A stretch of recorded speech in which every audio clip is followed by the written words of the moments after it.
Hello students, welcome to RH chemistry. MCC ಅವರ ಹಿಂದಿನ ವರ್ಷ ಏನು ಆಟವನ್ನ ಆಡಿದ್ರು ಅದೇ ಆಟವನ್ನ ಈ ವರ್ಷನೂ ಕೂಡ ಕಂಟಿನ್ಯೂ ಮಾಡ್ತಾ ಇದ್ದಾರೆ. ಸೊ ನಾ ಮೊದಲು ಕೂಡ ಹೇಳಿದ್ದೆ, ಅವರ ಒಂದು ಶೆಡ್ಯೂಲ್ ಏನಿದೆ ಆ ಶೆಡ್ಯೂಲ್ ಅನ್ನ ನೋಡ್ತಾ ಇದ್ರೆ ಡೌಟ್ ಬರ್ತಿತ್ತು ಅಂತ ಹೇಳಿ. ಸೊ ಇವತ್ತು ನೋಟಿಫಿಕೇಶನ್ ಅನ್ನ ಕೊಟ್ಟಿರುವಂತದ್ದು UG counselling 2026 first round schedule has been revised ಅಂತ. ಸೊ ರಿವಿಷನ್ ಏನಾಗಿದೆ ಅಂತ ಅಂದ್ರೆ, ನಿಮ್ಗೆಲ್ಲ ಗೊತ್ತಿರೋ ಹಾಗೆ ಇವತ್ತು ಲಾಸ್ಟ್ ಡೇಟ್ ಇತ್ತು, ಹೌದಾ? ಇವತ್ತು ಬೆಳಗ್ಗೆ 11 ಗಂಟೆಯ ತನಕ. ಬಟ್ ಈಗ ಏನ್ ಮಾಡಿದಾರೆ ಅಂದ್ರೆ, ನಿಮಗೆ ರಿಜಿಸ್ಟ್ರೇಷನ್ ಮತ್ತೆ ಪೇಮೆಂಟ್ ಅನ್ನ ಮಾಡೋದಕ್ಕೇನೆ 15ನೇ ತಾರೀಕು 2 ಗಂಟೆಯ ತನಕ ಅವಕಾಶವನ್ನು ಕೊಟ್ಟಿದ್ದಾರೆ. ಸೊ ರಿಜಿಸ್ಟ್ರೇಷನ್ ಮಾಡ್ಕೊಳ್ಳೋದಕ್ಕೆ, ಪೇಮೆಂಟ್ ಮಾಡೋದಕ್ಕೆ 5 ಗಂಟೆ 15ನೇ ತಾರೀಕಿನವರೆಗೆ ಅವಕಾಶ ಕೊಟ್ಟಿದ್ದಾರೆ. ಅದಾದ್ಮೇಲೆ ನಿಮಗೆ ಚಾಯ್ಸ್ ಫಿಲ್ಲಿಂಗ್ ಅನ್ನು ಮಾಡೋದಕ್ಕೆ 17ನೇ ತಾರೀಕು 6 ಗಂಟೆಯ ತನಕ, ಸಂಜೆ 6 ಗಂಟೆ ತನಕ ಟೈಮ್ ಅನ್ನು ಕೊಟ್ಟಿದ್ದಾರೆ. ರಿಸಲ್ಟ್ 2 ದಿನ ಬಿಟ್ಟು ಅಂದ್ರೆ 19ನೇ ತಾರೀಕು ರಿಲೀಸ್ ಆಗುತ್ತೆ ಅಂತ ಹೇಳಿದ್ದಾರೆ. ಸೊ ಇದು ಕೂಡ ಕಂಟಿನ್ಯೂ ಆದ್ರೂ ಅಂದ್ರೆ ಪೋಸ್ಟ್ಪೋನ್ ಆದ್ರೂ ಕೂಡ ಯಾವುದೇ ಆಶ್ಚರ್ಯ ಇಲ್ಲ. ಇರ್ಲಿ, ಎಲ್ಲ ಕರೆಕ್ಟ್ ಆಗಿ 19ನೇ ತಾರೀಕೆ ರಿಸಲ್ಟ್ ಅನೌನ್ಸ್ ಆಗಲಿ ಅಂತ ಕೇಳ್ಕೊಳ್ಳೋಣಂತೆ. ಯಾಕಂದ್ರೆ ಆಲ್ರೆಡಿ ಸಾಕಷ್ಟು ಲೇಟ್ ಆಗಿದೆ. ಸೊ ಸದ್ಯ ಫಸ್ಟ್ ರೌಂಡ್ ರಿಸಲ್ಟ್ ಏನಿದೆ 19ನೇ ತಾರೀಕು ರಿಲೀಸ್ ಮಾಡ್ತಾರೆ. ಈಗ KEA ಪ್ರಸನ್ನ ಸರ್ ಅವರಲ್ಲಿ ಒಂದು ಕಳಕಳಿಯ ವಿನಂತಿ ಏನು ಅಂತ ಅಂದ್ರೆ, ತಾವುಗಳು ನೀಟ್ ಬ್ರೋಷರ್ ನಲ್ಲಿ ಮಾಕ್ ಅಲಾಟ್ಮೆಂಟ್ ಬಗ್ಗೆ ಮೆನ್ಷನ್ ಮಾಡಿದ್ದೀರಿ. ಸೊ ಆ ಕಾರಣಕ್ಕೆ ನಮ್ಮ ಎಲ್ಲ ವಿದ್ಯಾರ್ಥಿಗಳ ಮತ್ತು ಪಾಲಕರ ಒಂದು ಆಸೆ ಏನಿದೆ ಅಂದ್ರೆ, ಮಾಕ್ ಅಲಾಟ್ಮೆಂಟ್ ಅನ್ನ ಇದು KE ಅವರ ಸೆಕೆಂಡ್ ರೌಂಡ್ ಆದರೂ ಕೂಡ KE ಯಲ್ಲಿ ನಡೀತಾ ಇರುವಂತಹ ನೀಟ್ ಕೌನ್ಸಿಲಿಂಗಿನ ರೌಂಡ್ 1 ಆಗಿರೋದ್ರಿಂದ ದಯವಿಟ್ಟು ತಾವುಗಳು ದೊಡ್ಡ ಮನಸ್ಸನ್ನ ಮಾಡಿ ಇಷ್ಟು ದಿನ ವಿದ್ಯಾರ್ಥಿಗಳಿಗೆ ಹೆಲ್ಪ್ ಆಗುವಂತ ರೀತಿಯಲ್ಲಿ ಎಲ್ಲವನ್ನೂ ಕೂಡ ಮಾಡಿದ್ದೀರಿ. ಅದಕ್ಕೆ ತುಂಬು ಹೃದಯದ ಧನ್ಯವಾದಗಳನ್ನ ಇಡೀ ನಮ್ಮ ಕರ್ನಾಟಕದ ಪಾಲಕರ ಮತ್ತು ವಿದ್ಯಾರ್ಥಿಗಳ ಪರವಾಗಿ ನಾನು ನಿಮಗೆ ಹೇಳ್ತಾ ಇದ್ದೀನಿ. ಬಟ್ ಈಗ ಒಂದೇ ಒಂದು ರಿಕ್ವೆಸ್ಟ್ ಏನಂತಂದ್ರೆ, ದಯವಿಟ್ಟು ಮಾಕ್ ಅಲಾಟ್ಮೆಂಟ್ ಅನ್ನ ಕೊಡಿ. ಮಾಕ್ ಅಲಾಟ್ಮೆಂಟ್ ಅನ್ನ ಕೊಡೋದಕ್ಕೆ ಈ MCCR ರಿಸಲ್ಟ್ ಪೋಸ್ಟ್ಪೋನ್ ಆಗಿರೋದು ಕೂಡ ಹೆಲ್ಪ್ ಆಗುತ್ತೆ. ನನಗನ್ಸೋ ಪ್ರಕಾರ KE ಅವರು ಮಾಕ್ ಅಲಾಟ್ಮೆಂಟ್ ಅನ್ನ ಕೊಟ್ಟೇ ಕೊಡ್ತಾರೆ ಅಂತ ಅನ್ಕೊಳ್ತೀನಿ. ಯಾಕಂದ್ರೆ ಅವರ ಒಂದು ಬ್ರೋಷರ್ ಅಲ್ಲಿ ಇದೆ.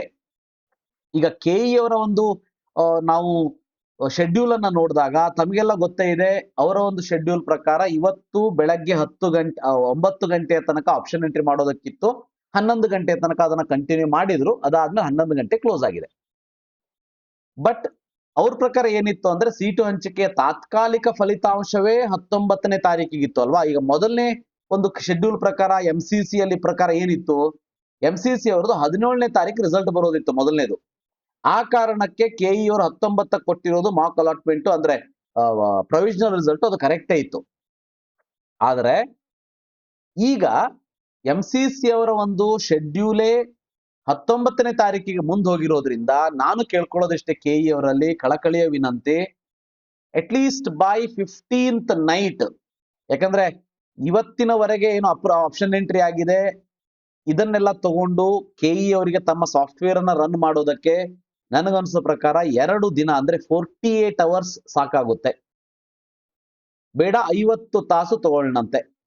ಅಂದ್ರೆ 15ನೇ ತಾರೀಕು 4 ಗಂಟೆ ಅಥವಾ 5 ಗಂಟೆಯ ಹೊತ್ತಿಗೆ ತಾವು ತಮ್ಮ ಮಾಕ್ ಅಲಾಟ್ಮೆಂಟ್ ರಿಸಲ್ಟ್ ಅನ್ನ ಅನೌನ್ಸ್ ಮಾಡಿದರೆ, ಅಲ್ಲಿಂದ ನನಗನ್ಸೋ ಪ್ರಕಾರ 17ನೇ ತಾರೀಕಿನವರೆಗೆ, ಸೊ 17th ವರೆಗೆ ಏನಾದರೂ ಚೇಂಜಸ್ ಗಳನ್ನ ಮಾಡ್ಕೊಳ್ಳೋದಿದ್ರೆ ವಿದ್ಯಾರ್ಥಿಗಳಿಗೆ ಅವಕಾಶವನ್ನ ಕೊಡಬಹುದು.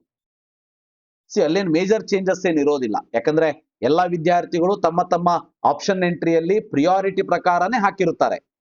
ಈಗ ಯಾವುದೋ ಒಂದು ಕಾಲೇಜ್ ಅಲಾಟ್ ಆಗಿದೆ ಅಂತ ಅಂದ್ರೆ ಅವರ ಪ್ರಿಯಾರಿಟಿಯಲ್ಲಿ ಹೇಗೆ ಹಾಕಿರ್ಬೇಕು ಅಂತ ಅಂದ್ರೆ, ಸೊ ಮೇಲಿನದು ಚೆನ್ನಾಗಿರೋ ಕಾಲೇಜು, ಅದಕ್ಕಿಂತ ಕೆಳಗಿರೋದು ನೆಕ್ಸ್ಟ್ ಪ್ರಿಯಾರಿಟಿ, ಅದಕ್ಕಿಂತ ಕೆಳಗಿರೋದು ನೆಕ್ಸ್ಟ್ ಪ್ರಿಯಾರಿಟಿ. ಯಾರು ಕೂಡ ಬೇಡದೇ ಇರೋ ಕಾಲೇಜನ್ನ ಮೇಲ್ ಹಾಕಿರೋದಿಲ್ಲ. ಸೊ ಆ ಕಾರಣಕ್ಕೆ ನನಗನ್ಸೋ ಪ್ರಕಾರ ಒಂದು 30 ಅವರ್ಸ್ ಟೈಮ್ ನಿಮಗೆ ಮಾಕ್ ಅಲಾಟ್ಮೆಂಟ್ ಆದ್ಮೇಲೆ ಚೇಂಜಸ್ ಗಳನ್ನ ಮಾಡ್ಕೊಳ್ಳೋದಕ್ಕೆ ಕೊಟ್ಟರು ಕೂಡ ಸಾಕಾಗುತ್ತೆ. ಅಟ್ಲೀಸ್ಟ್ 24 ಅವರ್ಸ್ ಟೈಮ್, ಒಂದು ದಿನ ಅಂತ ಇಟ್ಕೊಳ್ಳಿ. ಅದಾದ್ಮೇಲೆ ಮತ್ತೆ 17ನೇ ತಾರೀಕು ಹೊತ್ತಿಗೆ ನೀವು ಮಾಕ್ ಅಲಾಟ್ಮೆಂಟ್ ಆದ್ಮೇಲೆ ಕರೆಕ್ಷನ್ ನ ಕ್ಲೋಸ್ ಮಾಡಿದ್ರು ಕೂಡ ಇಲ್ಲಿ ಮೆನ್ಷನ್ ಮಾಡಿರೋ ಹಾಗೇನೆ ನಾನು ಹೇಳೋದು 19ನೇ ತಾರೀಕಿಗೆ ಪ್ರೊವಿಷನಲ್ ರಿಸಲ್ಟ್ ಅನ್ನ KE ಅವರು ಅನೌನ್ಸ್ ಮಾಡಬಹುದು. ನೀವು ಹೇಳ್ಬೋದು, ಇಲ್ಲ ಸರ್ 19ಕ್ಕೆ MCC ಅವರು ಅನೌನ್ಸ್ ಮಾಡದೇನೆ ಇವ್ರು ಹೆಂಗ್ ಮಾಡ್ತಾರೆ? ಯಾಕೆ ಮಾಡಬಾರ್ದು? ಮಾಡೋದ್ರಿಂದ ತಪ್ಪೇನಿದೆ? ಫೈನಲ್ ರಿಸಲ್ಟ್ ಅಲ್ಲ ಇದು, ಪ್ರೊವಿಷನಲ್ ರಿಸಲ್ಟ್ ಅನೌನ್ಸ್ ಮಾಡ್ಲಿ. ಅವ್ರು 19ನೇ ತಾರೀಕಿಗೆ ಪ್ರೊವಿಷನಲ್ ರಿಸಲ್ಟ್ ಫೈನಲ್ ರಿಸಲ್ಟ್ ಕೊಡ್ತಾರೆ. ಯಾರು? MCC ಅವರು. ಇವರು 19ನೇ ತಾರೀಕಿಗೆನೆ ತಮ್ಮ ಒಂದು ತಾತ್ಕಾಲಿಕ ಫಲಿತಾಂಶ ಪ್ರೊವಿಷನಲ್ ರಿಸಲ್ಟ್ ಅನೌನ್ಸ್ ಮಾಡಬಹುದು. ಅವರು MCC ಅವರು 19ನೇ ತಾರೀಕು ಫೈನಲ್ ರಿಸಲ್ಟ್ ಕೊಟ್ಟ ಮೇಲೆ ಇವರು 20ನೇ ತಾರೀಕಿಗೆ ಯಾರ್ಯಾರಿಗೆ MCCL ಸೀಟ್ ಸಿಕ್ಕಿದೆ ಅಂತವರು ಸೀಟ್ ಅನ್ನ ಕ್ಯಾನ್ಸಲ್ ಮಾಡ್ಕೊಳ್ಳಿ ಅಂತ ಹೇಳಿ ಒಂದು ಆನ್ಲೈನ್ ಲಿಂಕ್ ಅನ್ನ ಕೊಡಬಹುದು. ಯಾಕಂದ್ರೆ KA ಹೋಗಿ ಕ್ಯಾನ್ಸಲ್ ಮಾಡೋದು ತ್ರಾಸ ಆಗ್ತದ, ಆನ್ಲೈನ್ ಲಿಂಕ್ ಅನ್ನ ಕೊಡಬಹುದು. ಅದಾದ ಮೇಲೆ 21ನೇ ತಾರೀಕಿಗೆ ಫೈನಲ್ ರಿಸಲ್ಟ್ ಅನ್ನ KE ಅವರು ಅನೌನ್ಸ್ ಮಾಡಬಹುದು. ಹೋಪಿಂಗ್ ದಟ್ MCC ಅವರು ತಮ್ಮ ಈ ರೀಶೆಡ್ಯೂಲ್ ಏನ್ ಮಾಡಿದಾರೆ ಆ ಡೇಟಿಗೆ ಅವರು ಫಿಕ್ಸ್ ಆಗಿರ್ತಾರೆ ಅಂತ ಅನ್ಕೊಂಡು.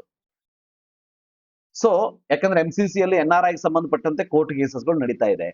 ಆ ಕಾರಣಕ್ಕೆ ಈಗ KE ಅವರು ಮಾರ್ಕ್ ಅಲಾಟ್ಮೆಂಟ್ ಅನ್ನ ಕೊಡ್ಲಿಲ್ಲ ಅಂದ್ರೆ ಪ್ರಾಬ್ಲಮ್ ಏನಾಗುತ್ತೆ ಅನ್ನೋದನ್ನು ಕೂಡ ಹೇಳ್ತೀನಿ. ನಿಮಗೆಲ್ಲ ಗೊತ್ತೇ ಇದೆ, KE ಅವರ ಒಂದು ಸೀಟ್ ಮೆಟ್ರಿಕ್ಸ್ ಅಲ್ಲಿ ಅಥವಾ ನೀವು ಆಪ್ಷನ್ ಎಂಟ್ರಿ ಮಾಡಿದಾಗ ಬಸವೇಶ್ವರ ಮೆಡಿಕಲ್ ಕಾಲೇಜಿನ ಫೀಸ್ ಸ್ಟ್ರಕ್ಚರ್ ಅಪ್ಡೇಟ್ ಆಗಿಲ್ಲ. ಪ್ರಾಬ್ಲಮ್ ಏನಿದೆ ಈಗ ನೋಡಿ, ಬಹಳಷ್ಟು ಜನ ವಿದ್ಯಾರ್ಥಿಗಳು ಬಸವೇಶ್ವರವನ್ನ 12 ಲಕ್ಷದ ಒಂದು ಲೀಸ್ಟ್ ಅಲ್ಲಿ ಹಾಕೊಂಡ್ ಬಿಟ್ಟಿದ್ದಾರೆ. ಲಾಸ್ಟ್ ಇಯರ್ ಇತ್ತು ಅನ್ಕೊಂಡು. ಈಗೇನಾದ್ರೂ immediate fees payment fees structure change ಆಗ್ಬಿಟ್ಟು 22 ಲಕ್ಷಕ್ಕೆ ಬಂತು ಅಂದ್ರೆ, ಲಾಸ್ಟ್ ಇಯರ್ ಯಾರ್ಯಾರು ಪಾರ್ಟಿಸಿಪೇಟ್ ಮಾಡಿದ್ರೆ ನಿಮಗೊಂದು ಗೊತ್ತಿರ್ತದ, ಶ್ರೀನಿವಾಸನು ಸೇಮ್ ಕೇಸ್ ಆಗಿತ್ತು. ಶ್ರೀನಿವಾಸ ಕಾಲೇಜು ಮಂಗಳೂರಿಂದು 12 ಲಕ್ಷ ಇತ್ತು, ತುಳು ಮೈನಾರಿಟಿ ಇತ್ತು ಮೊದಲು ಅಂತ ಹೇಳಿ ಎಲ್ಲಾ ಜನರು ಹಾಕೊಂಡು ಕುತ್ಕೊಂಡ್ ಬಿಟ್ಟಿದ್ರು. ಏನಾಗ್ಬಿಡ್ತು, ಫೈನಲ್ ರಿಸಲ್ಟ್ ಬಿಟ್ಟಾಗ 12 ಲಕ್ಷ ಸೀಟ್ ಬದಲಿಗೆ 22 ಲಕ್ಷ ಸೀಟ್ ಶ್ರೀನಿವಾಸ ಆಗ್ಬಿಟ್ಟು ಬಹಳ ಜನರಿಗೆ ಅಲಾಟ್ ಆಗ್ಬಿಡ್ತು. ಆಲ್ಮೋಸ್ಟ್ 12 ಲಕ್ಷದ ಸೀಟ್ ಏನು GMP ಕ್ಯಾಟಗರಿ ಅಂತ ಏನಿತ್ತು, ಆ GMP ಕ್ಯಾಟಗರಿಯಲ್ಲಿ ಆಲ್ಮೋಸ್ಟ್ 90% ಆಫ್ ದ ಸ್ಟೂಡೆಂಟ್ಸ್ ಗಳಿಗೆ ಆ ಕಾಲೇಜೇ ಬೇಡ ಆಗಿರ್ಲಿಲ್ಲ. ಯಾಕಂತಂದ್ರೆ ಆ ಕಾಲೇಜೇ ಬೇಡ ಆಗಿತ್ತು. ಯಾಕಂದ್ರೆ ಕಾಲೇಜ್ ಯಾಕೆ ಬೇಡ, 22 ಲಕ್ಷ ಆದ್ರೆ ಬೇಡ ಆಗಿತ್ತು, 12 ಲಕ್ಷ ಆದ್ರೆ ಬೇಕಾಗಿತ್ತು. ಅದಕ್ಕೆ 12 ಲಕ್ಷ ಅಂತ ಹಾಕೊಂಡ್ಬಿಟ್ಟಿದ್ರು. ಈ ವರ್ಷ ಇದೇ ಪ್ರಾಬ್ಲಮ್ ಬಸವೇಶ್ವರ ಜೊತೆ ಇದೆ. ನೀವೇನಾದ್ರು 12 ಲಕ್ಷ ಅಂತ ಹೇಳಿ ಬಸವೇಶ್ವರ ಹಾಕೊಂಡು ಕುತ್ಕೊಂಡಿರ್ತೀರಿ, ಒಂದವನೇ ಫೈನಲ್ ರಿಸಲ್ಟ್ ಬಂದ್ಮೇಲೆ 22 ಲಕ್ಷ ಆಗಿ ನಿಮ್ಗೆ ಅಲಾಟ್ ಆಯ್ತು ಅಂದ್ರೆ ಅದಕ್ಕಿಂತ ಕೆಳಗಿರೋ ಕಾಲೇಜು ನಿಮ್ಗೆ ಅಲಾಟ್ ಆಗೋದೇ ಇಲ್ವಲ್ಲ. ಆ ಕಾರಣಕ್ಕೆ KE ಅವರಿಂದ ಇದರ ಬಗ್ಗೆ ಕ್ಲಾರಿಟಿ ಇಲ್ಲ ಇನ್ನೂ ಕೂಡ. ನನಗನ್ಸೋ ಪ್ರಕಾರ ಈಗ ಕ್ಲಾರಿಟಿ ಏನಾದ್ರೂ ಇವತ್ತು ನಾಳೆ ಹಾಗೆ KE ಅವರಿಗೆ ಗೊತ್ತಾಗಿ, ಸೊ 15ನೇ ತಾರೀಕು ಏನು ಮಾರ್ಕ್ ಅಲಾಟ್ಮೆಂಟ್ ಅನೌನ್ಸ್ ಮಾಡ್ತಾರೆ ಅಂತಲ್ಲ, ಮಾಡಿದ್ರೆ ಆವಾಗ ವಿದ್ಯಾರ್ಥಿಗಳಿಗೊಂದು ಚಾನ್ಸ್ ಕೊಟ್ಟುಬಿಟ್ಟು ಈ ರೀತಿ ಪ್ರಾಬ್ಲಮ್ ಆಗಿದೆ ಚೇಂಜ್ ಮಾಡ್ಕೊಡಿ ಅಂತ ಹೇಳಿದ್ರೆ ವಿದ್ಯಾರ್ಥಿಗಳು ಚೇಂಜ್ ಮಾಡ್ಕೋತಾರೆ. 22 ಲಕ್ಷ ಆದ್ರೆ 22 ಲಕ್ಷ ಯಾರಿಗೆ ಅಫೋರ್ಡೆಬಲ್ ಇದೆ ಅವ್ರು ಹಾಕೋತಾರೆ ಆ ಲೀಸ್ಟ್ ಅಲ್ಲಿ. ಸೊ ಆ ಕಾರಣಕ್ಕೆ ಬಸವೇಶ್ವರದೊಂದು ಪ್ರಾಬ್ಲಮ್ ಇದೆ. ಎರಡನೇದಾಗಿ KE ಅಲ್ಲಿ ಇನ್ನೊಂದು ಪ್ರಾಬ್ಲಮ್ ಏನ್ ಬಂದಿದೆ ಅಂತ ಅಂದ್ರೆ, ಸೊ ತಾತ್ಕಾಲಿಕ ಸೀಟ್ ಮೆಟ್ರಿಕ್ಸ್ ಅಂತ ಏನು ರಿಲೀಸ್ ಮಾಡಿದ್ದಾರೆ, ಸೊ ಅದರಲ್ಲಿ ವೈದ್ಯಕೀಯ ಸೀಟ್ ಮೆಟ್ರಿಕ್ಸ್ ತೋರಿಸ್ತೀನಿ. ಇಲ್ಲಿ ನೋಡಿ 65 ಕಾಲೇಜುಗಳನ್ನ ಮಾತ್ರ ತೋರಿಸ್ತಾ ಇದ್ದಾರೆ. ಅಂದ್ರೆ ಇವರ ಒಂದು ಸೀಟ್ ಮೆಟ್ರಿಕ್ಸ್ ಅಲ್ಲಿ ಆಳ್ವಾಸ್ ಮೆಡಿಕಲ್ ಕಾಲೇಜ್ ಇಲ್ಲ, ಮತ್ತೆ ಆಕಾಶ್ ಮೆಡಿಕಲ್ ಕಾಲೇಜ್ ಬೆಂಗಳೂರು ಕೂಡ ಇಲ್ಲ. ಹಾಗಾದ್ರೆ ಎಲ್ಲಿಗೆ ಹೋಯ್ತದು? ಅವೆರಡು ಕಾಲೇಜನ್ನ ಬಿಟ್ಟು ಫೈನಲ್ ಸೀಟ್ ಮೆಟ್ರಿಕ್ಸ್ ಅನ್ನ ಹೆಂಗ್ ರಿಲೀಸ್ ಮಾಡಿದ್ರು KE ಅವರು? ಫೈನಲ್ ಅಂದ್ರೆ ಪ್ರೊವಿಷನಲ್ ಸೀಟ್ ಮೆಟ್ರಿಕ್ಸ್ ಆಗಿರ್ಬೋದು, ಆದ್ರೆ ಇದನ್ನ ಅನೌನ್ಸ್ ಮಾಡೋಕ್ಕಿಂತ ಮುಂಚೆ ಅವ್ರು 2 ಕಾಲೇಜ್ ಬಗ್ಗೆ ಕ್ಲಾರಿಫಿಕೇಶನ್ ಬೇಕಲ್ವಾ, ಪೇರೆಂಟ್ಸ್ ಗಳಿಗೆ, ಪಾಲಕರಿಗೆ, ವಿದ್ಯಾರ್ಥಿಗಳಿಗೆ. ಆ ಕ್ಲಾರಿಫಿಕೇಶನ್ನೇ ಕೊಟ್ಟಿಲ್ಲ KE ಅವರು. ಸೊ ಇದನ್ನು ಕೂಡ ದಯವಿಟ್ಟು ಕೊಡಿ.